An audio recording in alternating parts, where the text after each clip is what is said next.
Hi, I'm Jordan Meany, for those of you who don't know me, Ryan's younger brother. Honestly, I was a bit nervous putting the speech together for two main reasons. The first one being, I wasn't really sure how to sum up how much love they have for each other into words, and also how to tell them how much they really mean to me. And secondly, but more importantly, I'm a bit nervous Ryan might murder me with his flops, so please laugh at my jokes. But luckily, as Jeff seems to always do, he gave me some great piece of advice. He said, make it long and keep it about myself. So, at least that's what I heard. So, I've known Ryan for about just over 25 years, and honestly was not the biggest fan at first. He wanted to call me Snowflake before I was born, and when my parents didn't let him, he tried to blind me by poking my eyes out. And then my parents taught him this really cool trick to, sit on me whenever I was being annoying. I was much smaller, so he didn't want to hurt me. But apparently this was rather often, so I was sat on a lot as a kid. But over the years, though, we learned to coexist, and I learned to really only instigate when our parents were nearby, so I could cower behind them and whatnot. But as we became teenagers, we'd argue over small things such as who got shotgun, or occasional outbursts when Ryan would play the same song 30 times in a row. It might sound familiar to a lot of you, but it's changed from Jaho over the years to now Unholy, just remixed 9 times.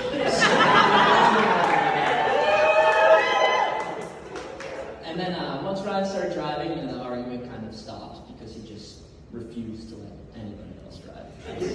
As Jeff knows very well, when Jeff bought his first car, he showed up to the house in Merrimack and Ryan, was driving. He had an excuse as to why, of course. But yeah, over our childhood, we were extremely fortunate to go on a lot of family vacations, usually in New England, all over the place. But the most memorable ones were probably the ATVing trips we used to go on. And Ryan, as a kid, would always be fearless, trying to go as fast as possible up the steepest slopes, and of course, refusing to ride on the back of anyone's ATV. As we got older, these family vacations changed a bit. We added a key member to them, Jeff, but also some things didn't, such as Ryan refusing to sit in the passenger seat. The last trip we went on, Jeff was riding with Ryan, and then he had to switch into my mom's ATV so he could drive. Ryan sped away with my dad holding on for dear life. So. But we also went on a few vacations outside of New England, but Ryan seemed to have a few complaints for those ones every now and then.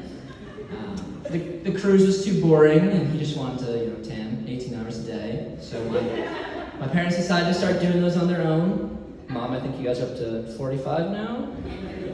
Just kidding.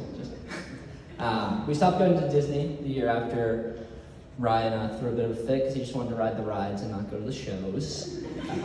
The real reason was my dad yelled at one too many people for cutting the lines. Mexico was one of Ryan's favorites, likely because he could drink the whole time. And they had some handles on the wall, which he would put his head under and drink straight from. He then went to jump on the bed and fell into the closet.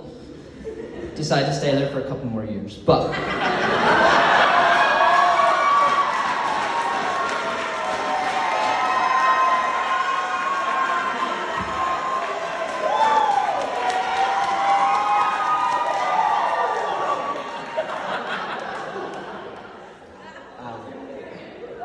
my relationship with Ryan was almost exclusively family-based until going to college and later on in life. But to really, that's when our relationship really started to blossom. But to really understand Ryan, you need to know his second family, which are all his friends. Luckily, over the last year or so, I've had the pleasure of getting to know Ryan and Jeff's friends. A group of very different people who they all know from different life experiences, either work, school, everything else. And the one thing that they all share is just how much love they feel for both of you. I think you'd be hard-strung to find two more loved people in this world than the two right here. All of this is, sorry, I lost my place. All of this is largely due to how special you both are and how much love you put into the world. Last November, we went to, a bunch of us went up to Burlington for Ryan's birthday. And although Ryan made the whole weekend about himself. For my birthday! It was his birthday. It was his birthday. But everyone's love was definitely felt, even if it was slightly forced. But after one dinner, we all went around the table and we're sharing, what we love about Ryan, as well as his red flags. And the love was very much similar. It's about his dependability, always being there whenever you need him, even if it's a drunk call at 3 a.m. Seems to pick up somehow. And even with his busy schedule, always makes time for you. And for the red flags, there was, doesn't let other people drive, or use the aux cord. And Jeff's red flag about him was he slurps his chicken noodle soup, which of course Ryan took the most offense to. Ryan is truly an extremely remarkable person. And if you need any evidence of this, just look at the last couple of years, last couple of months. I don't know many people who are crazy or ambitious enough to plan a wedding, graduate, nurse practitioner school, pass your nursing tests, plan a move, all while working a full-time nursing job. I knew it would take someone special to match who you are, and I couldn't imagine a better person than Jeff. I had a feeling early on that Jeff was that person, not just because Jeff is truly one of the most special people I've ever met before. There are few people in this world who are genuine, empathetic, caring, and down-to-earth as you are. Not to mention athletic, fluent in Spanish, and arguably the best dancer at this whole wedding. Yes!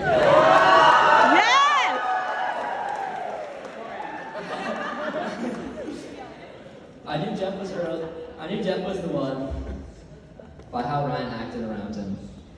Ryan, before meeting Jeff, was never quick to say I love you, and the first time he said it about Jeff, I was honestly a bit caught off guard. The last time Ryan ever mentioned telling someone he loved them was a past girlfriend who at the time said, I love you, and Ryan's response was, I don't even know if I like you.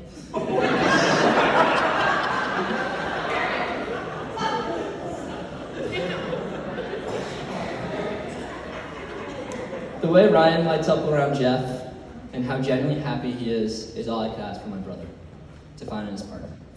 The way you two complement each other and bring happiness and joy to everyone around you is just a bonus on top of an already perfect relationship.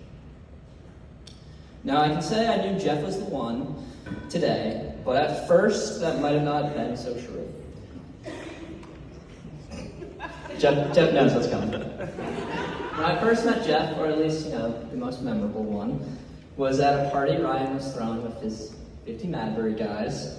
And to paint the scene, it's just a normal night. Showed up with a few of my friends, drinking a little bit, and probably had 1 or 5 too many drinks, and decided for whatever reason to go up to Jeff, who I met that night, and say, if you ever hurt my brother, I'm going to. And I'm not really sure what, this means, but I don't know. I'm also, at the time, was much smaller, so Jeff thought that was funny. And it would have been acceptable, if I didn't want to. I'm like, oh, your brother's a little weird. But instead, I decided to do it 25 more times that night, which Jeff, of course, played into, as he usually does, without getting too annoyed. For being the youngest of 4, he does quite well, putting up with an annoying younger brother. With all that being said, though, Jeff, if you ever hurt my brother,